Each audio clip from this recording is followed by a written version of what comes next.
অভিমন্যু জুবিন অভিমন্যুৰ দৰেই চক্ৰবেহুত সোমাই পৰিছিল জুবিন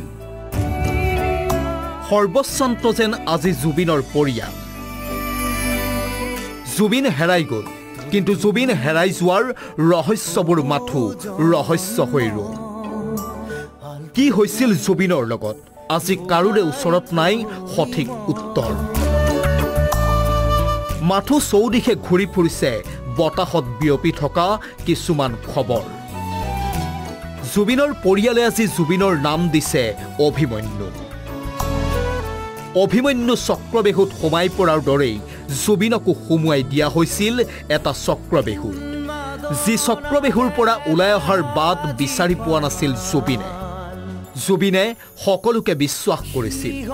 কিন্তু জুবিনক সকলোৱে বিশ্বাসঘাতকতা কৰিলে কোনোবাই বন্ধুৰ বেশত আৰু কোনোবাই আত্মীয়ৰ বেশত বিশ্বাসঘাতকতা কৰিলে 19 ছেপ্টেম্বৰতো কথাবোৰ একেই হৈছিল জুবিনক সাগৰলৈ ঠেলি পঠালে শেষ কৰি দিবলৈ কিন্তু বন্ধু আত্মীয় কোনো এজন নোলাল তেওঁক বচাবলৈ সেইদিনা মাত্ৰ শুনিবলৈ পোৱা গ'ল কিৰিলি যি কিৰিলিৰ নাম আছিল মৃত্যু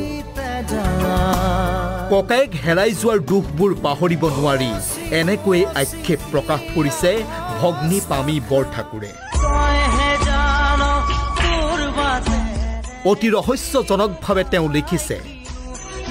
তই হেৰাই যোৱাৰ পাছতো শেষ হোৱা নাই স্বাৰ্থৰ খেল আমি সৰ্বশ্ৰান্ত অনুৰোধ কৰিছো আৰু নেখেলিবা স্বাৰ্থৰ খেল যি খেলে আমাকো শেষ কৰি দিব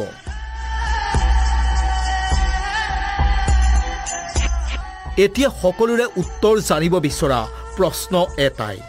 জুবিনৰ পৰিয়ালটোৰ সৈতে কোনে খেলিছে স্বাৰ্থৰ খেল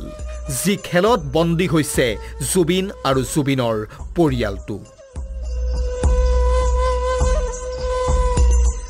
বিক্ৰম বৰা প্ৰতিবেদন আসাম টক্স